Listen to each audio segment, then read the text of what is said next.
Hello, my name is Kyle Cathell, and I would like to refute the points brought up by my opposition.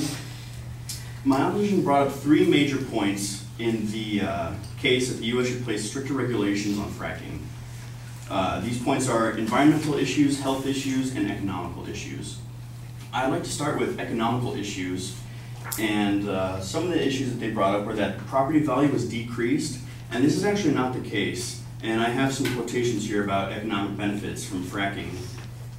From Daniel Simons of U.S. News, the advent of shale gas has given rise to enormous economic opportunities in places like Pennsylvania, where development of the Marcellus Shale is projected to create more than 111,000 jobs in 2011, with $10 billion added to the state's economy.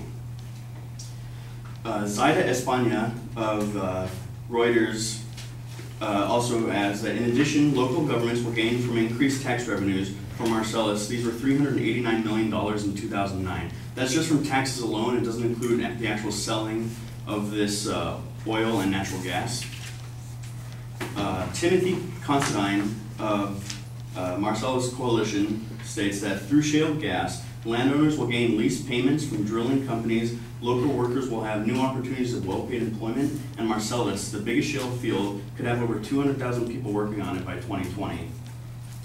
One of the things that modern fracking now is required to do is that they have to have landowners sign a lease agreement saying that they are allowed to drill on that land. By signing that lease agreement, you are accepting that you will be paid for a percentage of whatever is found, and that you also agree that any inconvenience caused by fracking will have to be dealt with by yourself.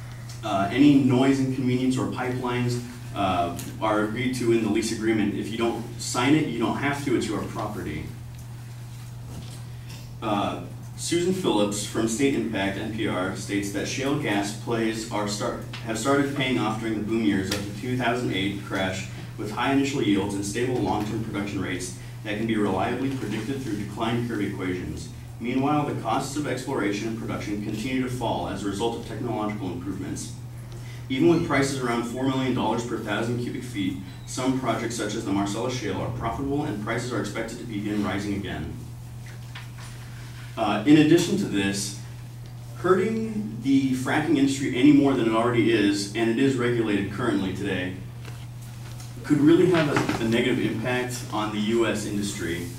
Tiffany Batdorf of the Interstate Oil and Gas Compact Commission says that as it is estimated, 90% of current oil and gas wells in the USA will require fracking to maximize their potential. A ban would have the effect of shutting down the whole American oil industry. One of the points that my opponents brought up is that by increasing fracking, we can increase our independence of other countries, both economically and politically, and this is a huge factor for us. Right now, we're tied up in other countries' issues, mostly due to oil and natural gases. The politics in Russia and Ukraine have embroiled us where we ordinarily wouldn't have gotten involved because of oil and natural gases. And freeing ourselves from the need for those oils and natural gases from other countries would give us some more stability and security. Now, I'd like to address some of the environmental and health issues brought up. First being earthquakes. Earthquakes have never been proven by the EPA to have occurred, and one person from the Marcellus Drilling News, in his article, 80,000 fracked wells in Ohio, zero groundwater contamination, states that if we assume the Ohio quakes in March were caused by fracking over a previously unknown microfault, as the ODNR assumes, this would be the fourth such instance of fracking itself causing an earthquake out of 60,000 plus horizontally fracked wells. What this equates to is one earthquake event caused every 15,000 fracking events, and a person is more likely to be struck by lightning or eaten by a shark than for one of these earthquakes to occur. That's assuming the earthquakes even occurred because of fracking, which has not yet been proven. I would also like to bring up some of the pollution arguments. First being, also from the article, 80,000 fracked wells in Ohio, zero groundwater contamination, that geologists at the Ohio Department of Natural Resources Division of Mineral Resources Management, which oversees fossil fuel drilling and fracking, maintain that no groundwater contamination has taken place in any of the 80,000 fracked wells in Ohio, and that strict state regulations mandate cement casing within a well to isolate underground aquifers from the fracking taking place several thousand feet below them. Also required are proper wastewater disposal and site remediation when wells stop producing. In addition to this, steps are taken to limit groundwater pollution. From Chris Faulkner of U.S. News, before any water, chemical, and sand mixture is used to frack the shale, a steel pipe encased in cement is laid through the well. This system ensures that the fracking mixture is delivered directly to the shale layers targeted for fracturing 10,000 to 15,000 feet below the aquifer. An aquifer is essentially an underground river, and this is where most of our drinking water comes from. This underground river, this water that travels through sediment and rock layers, is located typically about 300 feet below the surface, and these fracking drills drill down to 10,000, almost up to 15,000 feet below the surface, which is significantly deeper than any aquifer. Also from Chris Faulkner of U.S. News, fracking involves drilling down to levels as much as 10,000, 15,000 feet, which is much deeper than the typical aquifer, which is about 300 feet below the surface.